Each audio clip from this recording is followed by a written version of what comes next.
Bonjour à tous et bienvenue au premier épisode de La Lettre Pro, le podcast. Je suis Philippe Chapeau, votre hôte pour ce voyage à travers le monde fascinant de la radio et des médias. Aujourd'hui, nous allons explorer plusieurs sujets passionnants, notamment l'évolution du DAB+ en Autriche, les tendances des podcasts pour 2024 et bien plus encore. Alors, installez-vous confortablement et laissez-vous guider par les dernières nouvelles et analyses de l'industrie. Commençons par une célébration importante dans le monde de la radio numérique. En Autriche, le DAB+ fête ses 5 ans avec une expansion significative de son réseau. Le 28 mai 2019, 9 stations de radio étaient lancées en DAB+, à travers tout le pays. Aujourd'hui, ce réseau continue de croître et de se renforcer. Le 21 juin prochain marquera une étape importante, avec ce qui est décrit comme la plus grande extension de radio privée depuis 1998. Cette expansion comprendra l'ajout de 14 nouvelles stations, portant le réseau national à un total impressionnant de 30 émetteurs. Les nouvelles stations s'étendront sur plusieurs régions, notamment le Vorarlberg, le Tyrol, Salzbourg, la Haute-Autriche, la Carinthie et la Styrie. Cette initiative vise à améliorer la diversité et la qualité des programmes disponibles pour les auditeurs autrichiens. L'expansion du réseau DAB+ en Autriche est un exemple inspirant de la manière dont la technologie peut transformer et enrichir le paysage médiatique. Elle offre également une opportunité pour les stations de radio privées de toucher un public plus large et de proposer une programmation plus variée et innovante. Passons maintenant à un événement très attendu par les passionnés de radio en France. La prochaine fête de la radio approche à grands pas. Initiée en 2020 par le président de l'Arcom, Roch-Olivier Mestre, cette fête est devenue un événement annuel incontournable qui célèbre la richesse et la diversité du paysage radiophonique français. En rassemblant les acteurs de la radio de tout le pays, cet événement vise à promouvoir l'innovation, la créativité et l'engagement envers l'écoute et la création de contenus radiophoniques de qualité. Chaque année, la fête de la radio encourage chaque station, qu'elle soit petite ou grande, traditionnelle ou numérique, à s'approprier cet événement en organisant ses propres animations. Qu'il s'agisse de concerts en direct, de sessions de questions-réponses avec des personnalités, de reportages spécifiques ou de toute autre initiative qui reflète l'esprit de la radio, la participation des radios françaises enrichira cette célébration et mettra en lumière la diversité et la richesse de notre paysage radiophonique. L'objectif de la fête de la radio est double, célébrer la résilience et l'innovation de la radio à travers les âges et encourager une réflexion sur son avenir dans notre société numérique. En mettant en avant les valeurs de la radio, telles que la proximité, l'accessibilité et la diversité, cet événement annuel souhaite renforcer les liens entre les radios et leurs auditeurs, tout en explorant de nouvelles avenues pour enrichir et étendre l'expérience radiophonique à l'ère numérique. Passons maintenant à une étude fascinante publiée par Spotify intitulée 2024 Podcast Trend Tour. Cette étude offre une exploration approfondie des dernières tendances en matière de podcasting sur la plateforme suédoise. Selon les résultats de cette étude, aux États-Unis, le nombre de podcasts écoutés par personne a augmenté de plus 15% d'une année sur l'autre. Cette augmentation significative témoigne d'un intérêt croissant pour de nouveaux contenus et d'une adoption accrue du podcasting comme moyen de divertissement et d'information. Spotify a également mis en lumière certaines des tendances émergentes dans le monde du podcasting. L'une des tendances les plus notables est l'essor des podcasts narratifs et des séries documentaires. Ces formats captivants attirent un public de plus en plus large, avide de récits immersifs et bien produits. Un autre point intéressant soulevé par l'étude est la diversité croissante des sujets abordés dans les podcasts. Des thèmes tels que la santé mentale, la durabilité et l'innovation technologique gagnent en popularité, reflétant les préoccupations et les intérêts changeants des auditeurs. L'étude met également en avant l'importance croissante des podcasts en langue étrangère. Avec une audience mondiale en constante expansion, les créateurs de contenu trouvent de nouvelles opportunités pour toucher des auditeurs au-delà des frontières linguistiques et culturelles. Enfin, le 2024 Podcast Trend Tour de Spotify souligne l'impact des technologies émergentes sur le podcasting.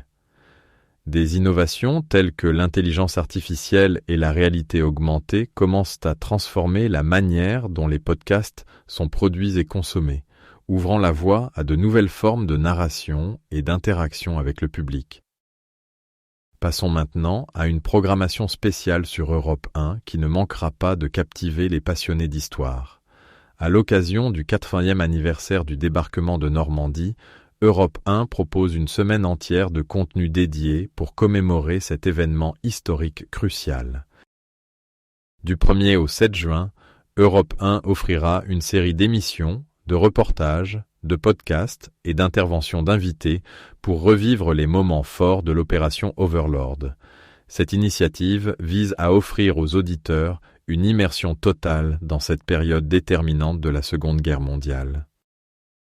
Le journaliste d'Europe 1, Julien Pichenet, sera au cœur de cette programmation, incarnant 2 épisodes inédits du podcast Au cœur de l'histoire. Utilisant les archives de la station, il racontera les célébrations du débarquement de Normandie, permettant aux auditeurs de revivre ces moments marquants à travers des témoignages et des récits authentiques. Du lundi 3 juin au vendredi 7 juin, des journaux spéciaux présentés par Théo Grévin rythmeront la semaine sur l'antenne.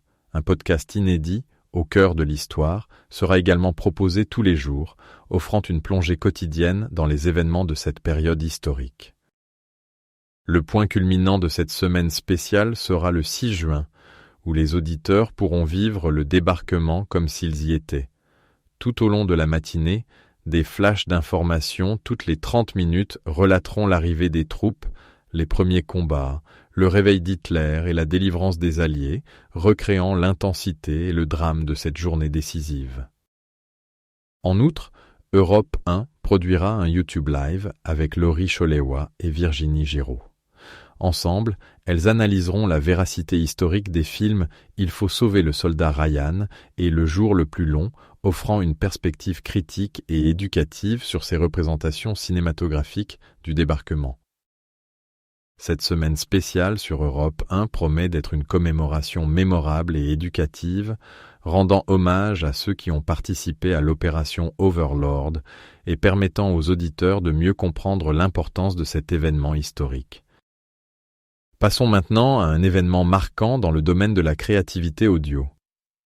Les Audio Creative Awards, initiés en 2021, ont pour objectif de libérer la créativité audio en jouant avec les codes créatifs du pouvoir du son et les formidables opportunités offertes par le développement de l'audio digital. Ce concours est organisé en partenariat avec Sub de Pub, une école reconnue pour former les futurs professionnels de la communication. Pour cette 3e édition, les étudiants ont été briefés par 5 annonceurs prestigieux: Épicure, Monsieur Meuble, Mousseline, Project X Paris et Volkswagen. Ces marques ont proposé des défis créatifs qui ont poussé les participants à repousser les limites de leur imagination et à exploiter pleinement les potentialités de l'audio digital. Afin d'accompagner les étudiants dans cette aventure, des sessions de coaching créatif et des masterclass ont été organisées avec les membres de Jean-Paul, le collectif de Brand Entertainment qui donne de la voix aux marques, ainsi que les équipes marketing de Énergie Globale. Ces sessions ont permis de guider les étudiants dans leurs travaux, en abordant des thèmes essentiels tels que la communication responsable, la production, le branding et l'influence. Le 23 mai dernier, après une compétition intense de 5 mois, les étudiants de Sub de Pub ont présenté leur projet devant un jury composé d'annonceurs, d'agences, de journalistes, d'animateurs et d'experts. Ce jury diversifié a évalué les travaux sur la base de critères rigoureux mettant en avant l'originalité, la pertinence et l'efficacité des campagnes audio proposées. La remise des prix de ce prestigieux concours aura lieu en conclusion de la conférence Audio Movers, le mardi 4 juin prochain de 9h à 11h30 sur la péniche Fluctuar. Le thème de cette conférence sera « Tout sur l'audio », Une occasion parfaite pour célébrer les talents émergents et discuter des tendances actuelles et futures de l'audio digital. Pour conclure cet épisode, nous allons parler de Thomas Heisel, le nouvel homme des médias sur Europe 1. Depuis septembre dernier, Thomas Heisel a pris les rênes de l'émission Culture Média, diffusée de 9h30 à 11h. Il succède à Philippe Vandel et a réussi à imposer son style unique à cette tranche horaire. En quelques mois seulement, Thomas Heisel a réussi un véritable tour de force en augmentant l'audience de l'émission. Chaque jour, Culture Médias réunit désormais quelques 700 000 auditeurs. Un chiffre impressionnant qui témoigne de l'engouement du public pour ce rendez-vous matinal. Thomas Heisel, connu pour son approche dynamique et ses analyses pertinentes, a su capter l'attention des auditeurs et fidéliser une audience exigeante. Son arrivée à la tête de Culture Médias marque un nouveau chapitre pour Europe 1, avec une programmation qui met en avant la diversité culturelle et les enjeux médiatiques contemporains. En plus de son succès à la radio, Thomas Heisel est également reconnu pour ses contributions dans le domaine de la télévision. Son parcours riche et varié, ainsi que sa capacité à aborder des sujets complexes de manière accessible, font de lui une figure incontournable des médias français. Voilà qui conclut notre premier épisode de La Lettre Pro, le podcast. Merci de nous avoir rejoints pour ce tour d'horizon des dernières actualités du monde de la radio et des médias. Je suis Philippe Chapeau et je vous donne rendez-vous très bientôt pour un nouvel épisode plein de nouvelles passionnantes et d'analyses approfondies. À bientôt.